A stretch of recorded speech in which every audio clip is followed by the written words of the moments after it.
Welcome back my YouTube family. तो आज फिर से एक और कहानी लेकर आए हैं।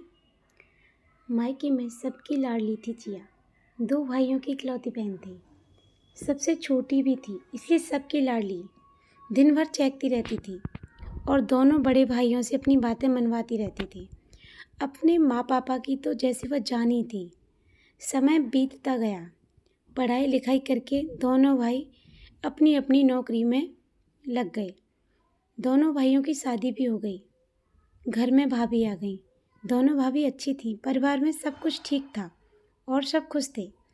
जिया भी कॉलेज में पढ़ रही थी, देखने में भी सुंदर थी। जो भी रिश्तेदार आते सब यही कहते कि अब जिया के लिए रिश्ता देखिए। पापा कहते अभी नहीं, पहले पढ़ाई पूरी कर ले तब। सब कहते ज़्यादा पढ़ लिख कर क्या करेगी, घर ही तो संभालना है, ससुराल जाकर। ऐसा कैसे बोल रहे हैं, आजकल ज़माना बिना पढ़ाई के गुजारे का नहीं है।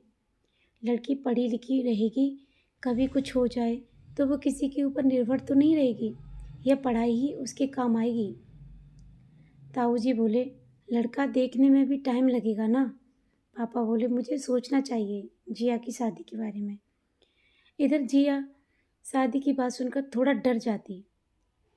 अभी उसकी सहेली ससुराल के बारे में उसे बताती रहती कि सास बहुत खतरनाक होती है, बहुत। सभी हर बात में कहते ससुराल जाएगी तो सीख जाएगी, इसलिए जिया को ससुराल के नाम से डर लगने लगा था। 1 साल बाद उसका कॉलेज पूरा हो गया। कई जगह रिश्ते ढूंढने के बाद जिया के लिए एक अच्छा लड़का मिल गया। लड़का मैनेजर है, उसका नाम अमित था। उसके पिता भी सरकारी नौकरी में थे, एक छोटी बहन थी। कुल मिलाकर संपन्न परिवार था। खुशी खुशी सारी रस्में शादी की पूरी होने के बाद जिया आज अपने ससुराल पहुंच गई। बहुत जोरों से उसका स्वागत हुआ, क्योंकि वह घर की इकलौती बहू थी। सारी रस्में पूरी होने के बाद बहू को अपने कमरे में ले जाते हुए अमित की माँ सरोज जी बोली, जिया कोई भी परेशानी हो तो बेहिचक मुझे कहना, मैं तुम्हारी माँ समान नहीं, माँ हूँ। ठीक है माँ जी। माँ जी नहीं, सिर्फ तुम्हारी माँ। फिर वो अपनी बेटी से बोली, चलो अब जिया को आराम भी करने दो। जिया को हैरानी हो रही थी कि यह सिर्फ मेरी सासू माँ का दिखावा है या फिर सच में अमित की माँ ऐसी हैं। सभी आज तक बोलते रहते थे सास बहुत खराब होती है, ससुराल में जीना मुश्किल कर देती है, वगैरह वगैरह। ये तो बिल्कुल अलग है। तभी अमित बाथरूम से फ्रेश होकर निकला। कहाँ खो गई जिया? बस कहीं नहीं, यूं ही अमित की बाहों में लिपटते हुए। आपके बारे में ही सोच रही थी। क्या सोच रही थी? अभी नहीं बताऊंगी, सो जाइए। फिर दोनों सो गए। सुबह जब जिया की आँख खुली तो उसने देखा सरोज जी सारा काम कर चुकी थी।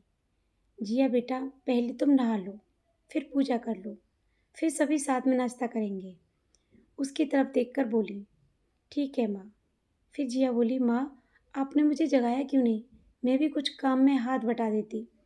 अरे बेटा, अभी तुम्हारी मेहंदी के हाथ हैं, इसे आराम से रहने दो। ये रंग जितना लंबा चलेगा तुम दोनों का जीवन उतना ही सुखी रहेगा। मैं हूं ना अभी, और आगे चलकर तुमको ही करना है सब। मेरे बुढ़ापे का सहारा तुम ही तो बनोगी। 2-4 दिन इसी तरह बीत गए। फिर एक दिन जिया बोली, माँ मुझे मम्मी के यहाँ जाना है। कोई बात नहीं, सरोज जी ने कहा। अमित जिया को मम्मी के यहाँ घुमा लाओ। ठीक है माँ। जब जिया अपनी मम्मी के यहाँ गई तो 1 सप्ताह बाद आई। फिर तो उसका ये हमेशा का हो गया। जब जब भी मम्मी के यहाँ जाती तो 1 सप्ताह या 2 सप्ताह रुक जाती। यह बातें उसके ससुर जी को अच्छी नहीं लगती।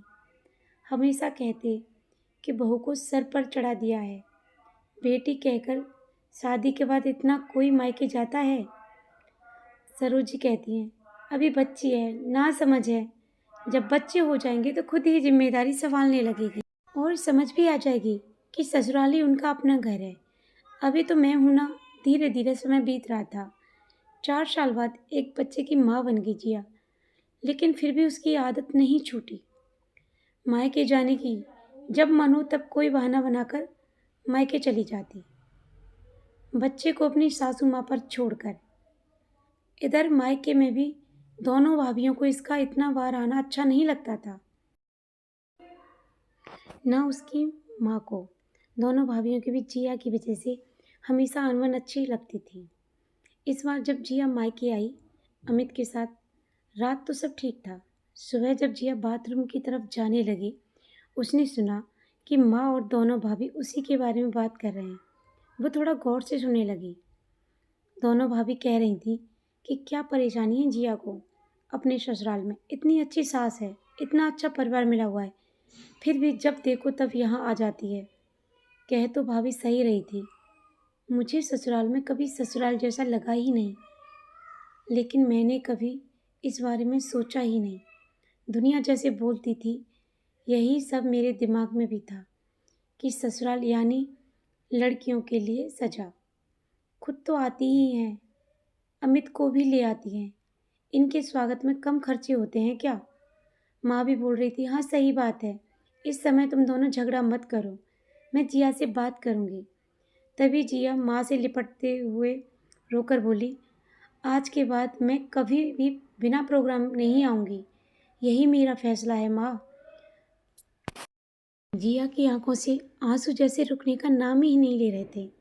उसी समय वह अमित के साथ अपने ससुराल लौट आई और अपनी सास से लिपटकर फूट फूट कर रोने लगी। बोली, माँ मेरा मायका छूट गया। सरोजी बोली, अरे पागल, तुम्हारा दूजा मायका हमेशा तुम्हारा इंतज़ार कर रहा है। अपने घर को रोशन करो, यही तुम्हारा असली मायका है। हाँ माँ, मैं हमेशा के लिए अपने मायके लौट आई। तो आप लोग बताना कि आपको ये कहानी कैसी लगी। अगर आपको ये कहानी अच्छी लगी हो तो प्लीज़ अच्छे अच्छे कमेंट करना, और आप हमारे चैनल पर नए हो तो प्लीज़ हमारे चैनल को सब्सक्राइब करना, लाइक करना, शेयर करना, और आपके पास कोई सुझाव हो तो हमें प्लीज़ ज़रूर बताना। Thank you so much. Bye bye everyone, मिलते हैं नेक्स्ट वीडियो में।